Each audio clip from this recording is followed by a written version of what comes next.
last word. And there it is. It takes 2 Bella Twins to be the champion. But 2 of you do not even come close to being half the woman I am. You wanna cheat? You wanna kiss your way to a title?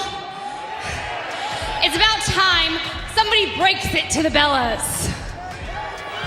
Talent is not sexually transmitted.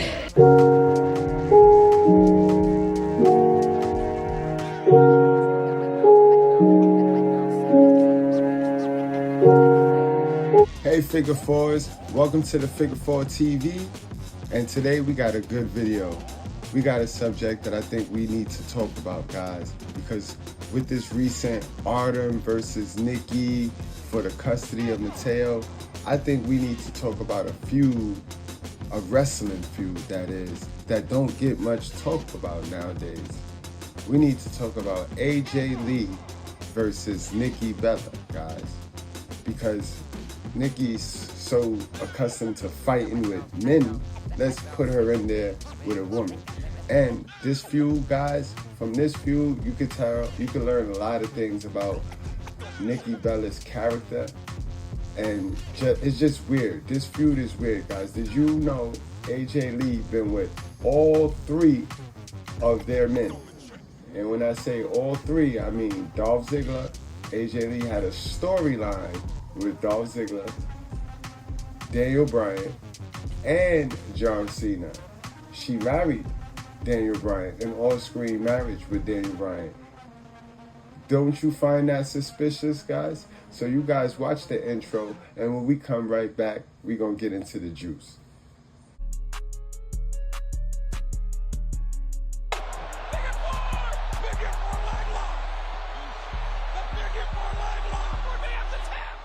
So in order to understand why these 2 just despise each other, well, I'm gonna say 3, because the twins was against AJ, and AJ didn't like neither Nikki or Brie Bella for that instance, guys. But in order for us to get to the bottom of this, we gotta take it back, like how we always do. We gotta go back. You know what I mean? So let's start with Brie and Nikki. So Nikki Bella's first exposure to WWE was when her and her sister Brie auditioned for the WWE Divas search in 2006.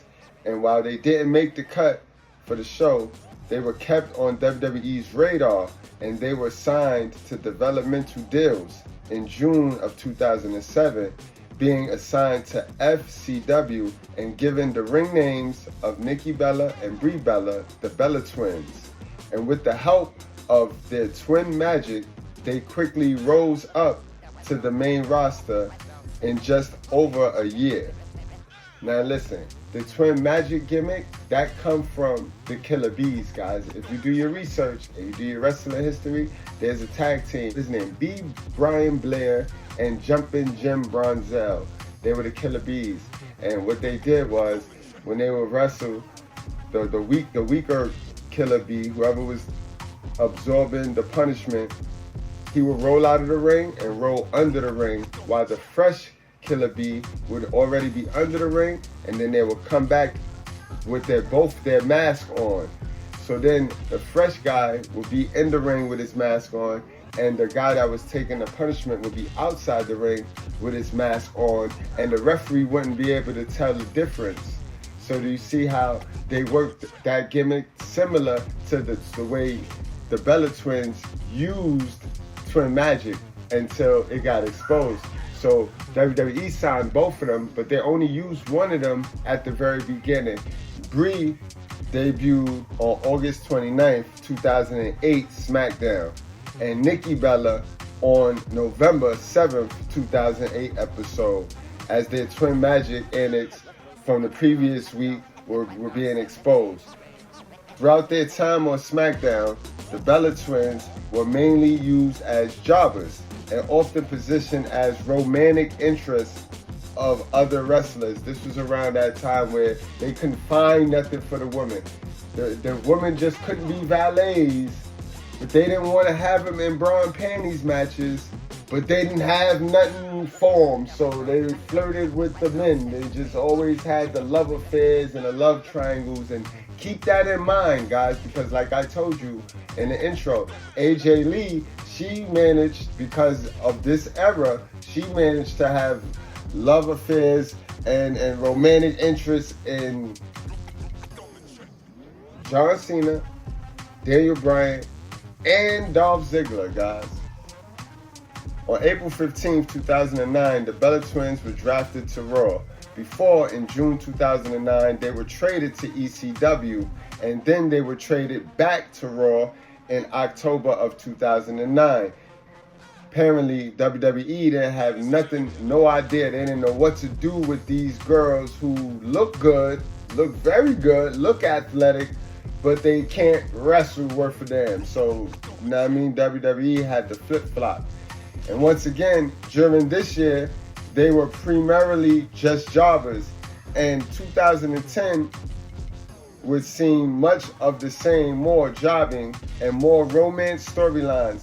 In 2011, though, they would start to turn things around, as with the help of Nikki Bella, Brie defeated Eve Torres to win the Divas title on the April 11th Raw.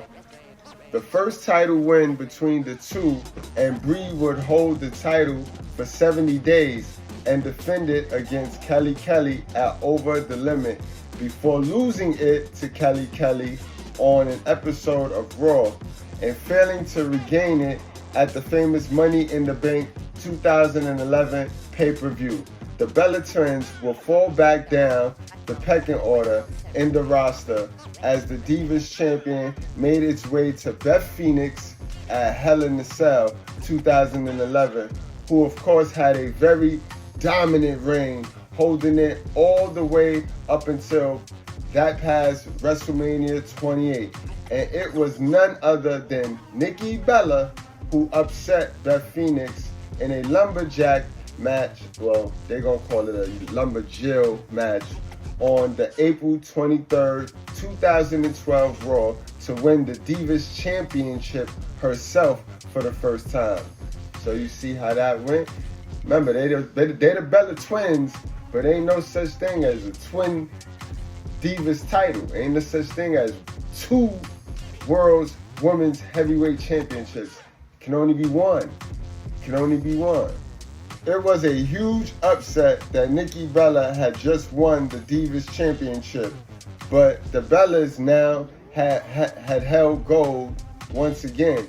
However, it wouldn't be for long. Nikki Bella and Beth Phoenix were rescheduled for a rematch for the title at Extreme Rules 2012. However, Beth Phoenix was injured and unable to compete, and thus she was replaced by the returning leader, who defeated Nikki Bella for the title, ending Nikki's reign at only 1 week long, unluckily, and things would get even unluckier for Nikki Bella and the Bella Twins, as the following night on a Monday Night Raw episode, the Bellas took on Lyra in a triple threat match for the title and still lost, and they were fired by Eva Torres. And this was legit. This was not a work, guys. This was a shoot.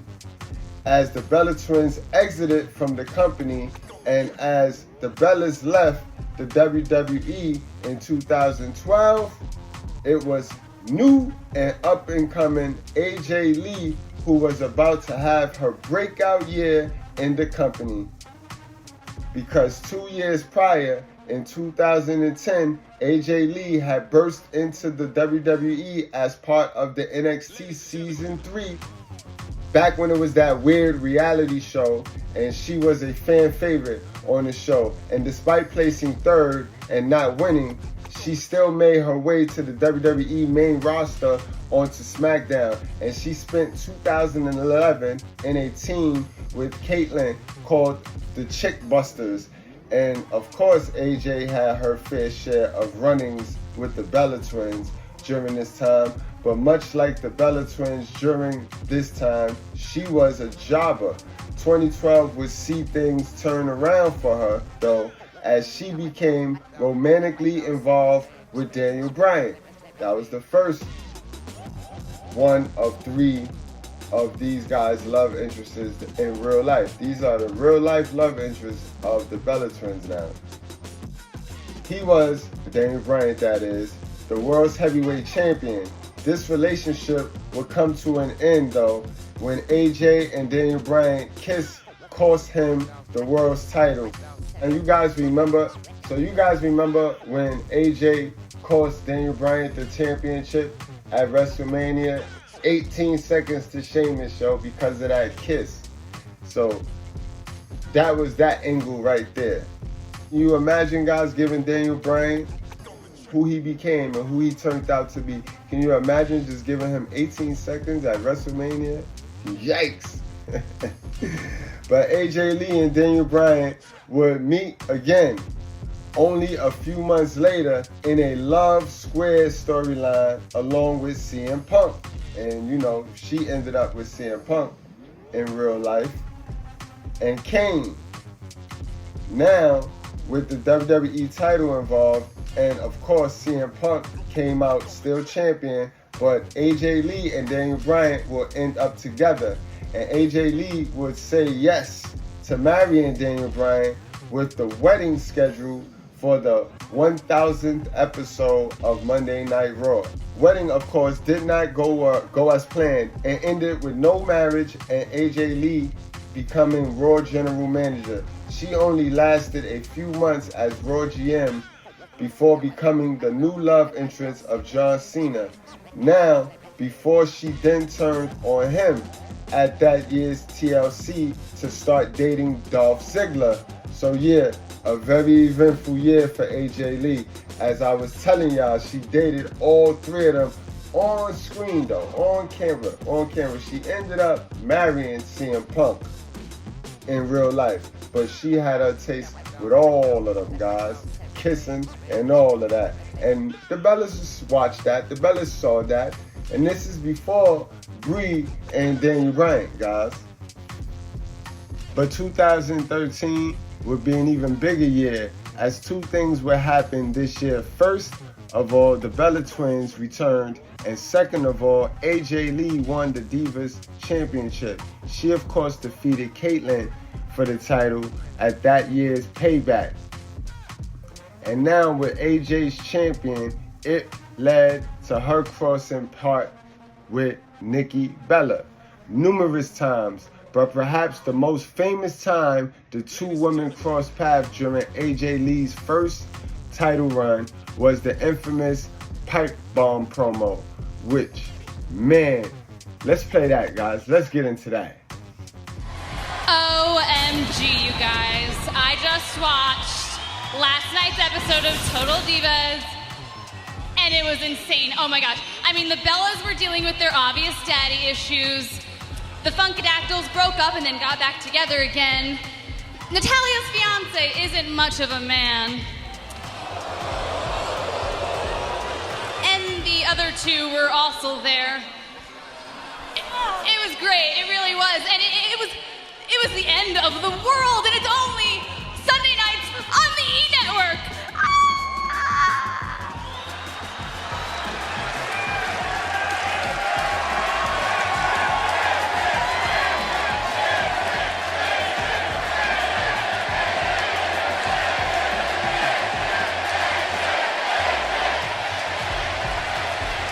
Do you want to know what I see when I look in that ring? Honestly, a bunch of cheap, interchangeable, expendable, useless women. Women who have turned to reality television because they just weren't gifted enough to be actresses. And they just weren't talented enough to be champion.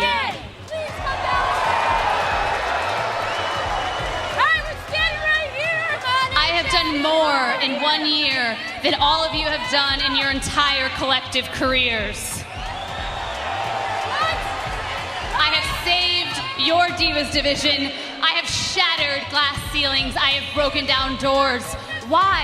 So a bunch of ungrateful, stiff plastic mannequins can waltz on through without even as much as a thank you? You just skip! You guys can't even go backstage and shake my hand and look me in the eye because you know that I worked my entire life to get here. I gave my life to this, and you were just handed 15 minutes of fame.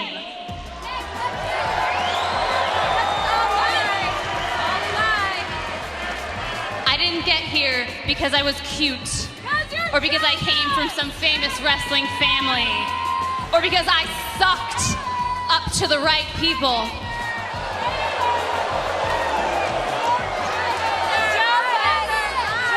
I got here because I am good.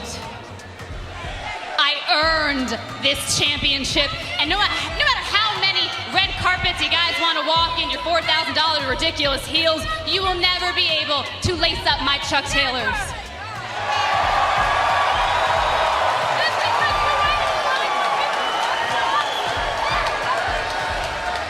You are all worthless excuses for women, and you will never be able to touch me.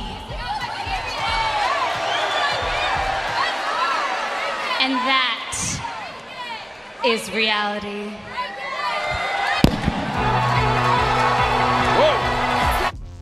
Now guys, that's the history and the real truth behind the beef between Nikki Bella and Brie Bella and AJ Lee. Now I know I left out a couple of other nuances in this beef, but I wanted to tackle it on its totality because I know we've been studying this Artem and Nikki Bella situation. We moved away from the wrestling, so I thought this would be a good video to do on the wrestling tip. And just like the guys, the fight in wrestling and pro wrestling will always be superstars versus wrestlers. Who should be held as the GOAT? Who should be held as the king or queen of wrestling? The people that can sell the tickets or the people that can entertain with the wrestling ability? You know what I mean? Because if the wrestling ability don't sell the tickets, it's gonna be hard to vote for the wrestlers. You know what I mean? But now, the superstars, if you can't wrestle, you can't wrestle. But guys, y'all let me know. That'll be today's video question. Who wins the battle? The superstar or the wrestler, guys? Put it in the comment section. Who you think win, the superstar or the wrestler? See y'all guys later. This is a wreck. He's moving like an uncaged animal. No lie, he's wild in there.